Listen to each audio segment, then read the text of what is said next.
రేవంత్ రెడ్డి అల్లుడి కంపెనీపై ఈడీకి ఫిర్యాదు చేసిన బీఆర్ఎస్ నేత క్రిషాంక్ సమగ్ర దర్యాప్తునకు విజ్ఞప్తి. ఫిర్యాదును స్వీకరించిన ఈడీ మ్యాక్సీ బియాన్ లో సత్యారెడ్డికి భారీగా షేర్లు, ఓ ప్రైవేట్ హాస్పిటల్ షేర్ హోల్డర్ కు వాటాలు. గతంలో వరంగల్లో ప్రారంభోత్సవానికి వెళ్ళిన సీఎం రేవంత్ రెడ్డి ఏం హాస్పిటల్లో ఉండే మెడిక్యూరా ఏదో ఉంటుంది అది హాస్పిటల్. సో అనుమానాలకు దారితీస్తున్న రహస్య మైత్రి. రేవంత్ అల్లుడి ఫ్యామిలీ పైన ఈడీ కేసులు. బ్యాంకుల్లో రుణాలు ఎగవేసిన చరిత్ర. లగచర్ల భూములు వారి కోసమేనంటున్న ప్రతిపక్షం.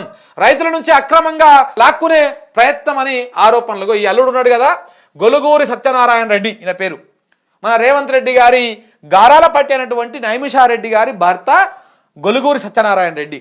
సో ఈయన మీద అల్లుడి కంపెనీ మీద ఈడీకి ఫిర్యాదు చేసిరు. నిన్న బీఆర్ఎస్ నేత క్రిషాంక్ ఫిర్యాదు చేసింది. దానికి సంబంధించినటువంటి వార్త ఇది.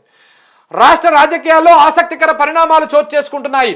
కొడంగల్ ఫార్మా విలేజ్ పై వివాదం చెలరేగుతున్న నేపథ్యంలో సీఎం రేవంత్ రెడ్డి అల్లుడు గొలుగూరి సత్యనారాయణ రెడ్డికి చెందిన మ్యాక్సీ బియాన్ ఫార్మా కంపెనీ పైన ఈడీకి ఫిర్యాదులు అందాయి. తీవ్రమైన ఆర్థిక లావాదేవీలకు పాల్పడుతున్నారని ఫిర్యాదులో పేర్కొన్నారు. పేద రైతుల భూములను అక్రమంగా తీసుకుంటూ అయిన వారికి అప్పనంగా దోచిపెడుతున్నారన్న ఆరోపణలు వెల్లువెత్తుతున్నాయి. లగచర్ల ఇష్యూతో ఇది మరింత చర్చనీయాంశంగా మారింది. దీనిపైన ఇప్పటి వరకు సీఎం రేవంత్ రెడ్డి పెదవి విప్పిన పాపాన పోలేదు. రైతులను దారుణంగా కొట్టి గిరిజన మహిళలతో అసభ్యంగా పోలీసులు ప్రవర్తించారన్న పట్టించుకున్న నాదుడే లేదు. ఈయన చెప్తాను ఆడుకోయి ఆడబిడ్డల గురించి, మీకోసమే నేను అది చేసిన, ఇలా ఇందిరాగాంధీ పుట్టినరోజు అని చెప్పేసి ఆడబిడ్డల గురించి గప్పాలు కొట్టాడు కదా రేవంత్ రెడ్డి.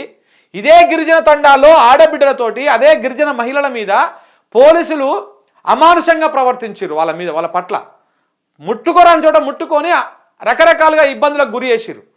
మరి ఆ ఆడబిడ్డల గురించి మాట్లాడవా రేవంత్ రెడ్డి? మాట్లాడవా? సొంత నీ నియోజకవర్గమే కదా, వాళ్ళు ఓట్లు వేస్తేనే కదా నువ్వు ఎమ్మెల్యే అయ్యింది, అలా ముఖ్యమంత్రి అయ్యింది. వాళ్ళ గురించి మాట్లాడవా?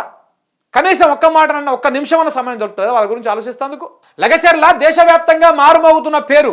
గిరిజన మహిళలపై దాడులు, అక్కడ పురుషుల అక్రమ అరెస్టులు తీవ్ర చర్చనీయాంశం అవుతున్నాయి. తాజాగా మరో అంశం పెద్ద ఎత్తున చర్చకు దారితీస్తోంది. సీఎం రేవంత్ రెడ్డి అల్లుడు గొలుగూరి సత్యనారాయణ రెడ్డికి చెందిన మ్యాక్సీ బియాన్ అనే ఫార్మా కంపెనీ గురించే ఈ చర్చ. కొడంగల్ భూములను ఆ కంపెనీకి కట్టబెట్టేందుకే గిరిజనుల ఆత్మగౌరవాన్ని సైతం పక్కన పెట్టి వారి వారసత్వ భూములను బలవంతంగా లాక్కుంటున్నారని ప్రతిపక్షాలు ఆరోపిస్తున్నాయి. అర్ధరాత్రి లైట్లు ఆపేసి తలుపులు బద్దలు కొట్టి అరెస్టులు చేసింది అల్లుడు కోసమేనని చర్చ జరుగుతోంది. ఆంధ్రప్రదేశ్లోని భీమవరానికి చెందినటువంటి వ్యక్తి అల్లుడు తెలంగాణ ఆయన కాదు, ఆంధ్ర ఆయన. చూడండి, ఆంధ్రప్రదేశ్లోని భీమవరానికి చెందిన సత్యనారాయణ రెడ్డికి పలు కంపెనీలు ఉన్నాయి. అయితే కొన్ని నెలల కిందట ఈ మ్యాక్సీబియాన్ అనే ఫార్మా కంపెనీని ఏర్పాటు చేసినట్టుగా తెలుస్తోంది. ఈ మ్యాక్సీబియాన్ అనేటువంటి ఫార్మా సంస్థలో కూడా రేవంత్ రెడ్డి అల్లుడు డైరెక్టర్గా ఉన్నారు. ఆయనకు ఇందులో 16 లక్షల షేర్లు ఉన్నాయి. అదే సంస్థలో మరో డైరెక్టర్గా ఉన్న అన్నం శరత్కు 1.03% షేర్లు ఉండగా, శరత్ డైరెక్టర్లుగా ఉన్న ఎస్విఎస్ ఫెసిలిటీస్ మేనేజ్మెంట్ సంస్థకు 19.30 లక్షల షేర్లున్నాయి.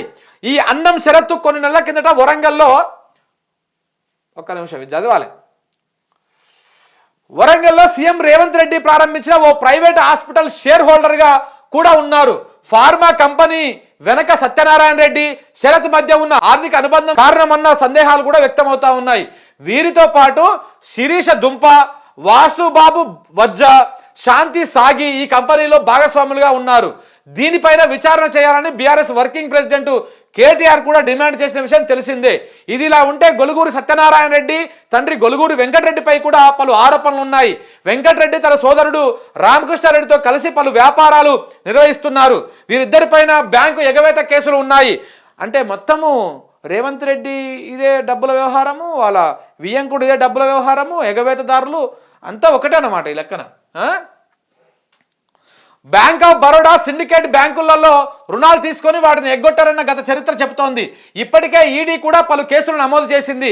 విచారణలో భాగంగా గొలుగూరి రామకృష్ణారెడ్డిని ముద్దాయిగా కూడా చేర్చింది. కోట్ల రూపాయల కుంభకోణానికి పాల్పడ్డారని, ఈ నిధులను ఇతర కుటుంబ సభ్యులకు, ఇతర వ్యాపారులకు తరలించారని ఈడీ ప్రకటనలో పేర్కొన్నది.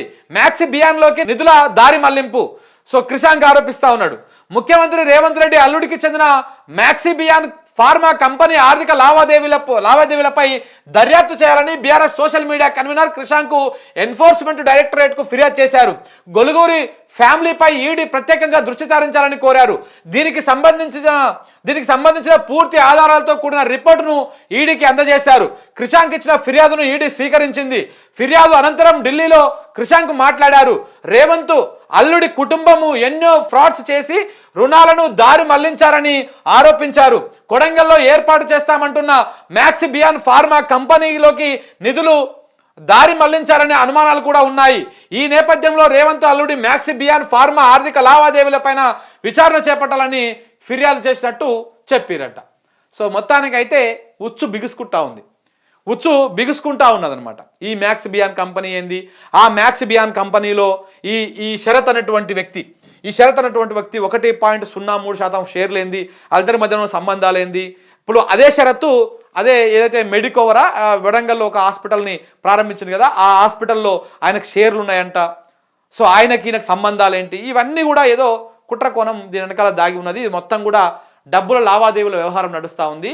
ఈ ఫార్మా అల్లుని కోసమే అక్కడ ఫార్మా కంపెనీలు కొడంగల్లో 5 గ్రామాల్లో లగచర్లలో ఫార్మా కంపెనీలు పెడతందుకు రేవంత్ రెడ్డి తీవ్రంగా ప్రయత్నం చేస్తూ ఉన్నాడు. అందుకే అంత అమానుషంగా వ్యవహరిస్తూ ఉన్నాడు అక్కడ గిరిజనుల పట్ల, అక్కడ బాధితుల పట్ల అనేది వస్తున్నటువంటి వ్యవహారం.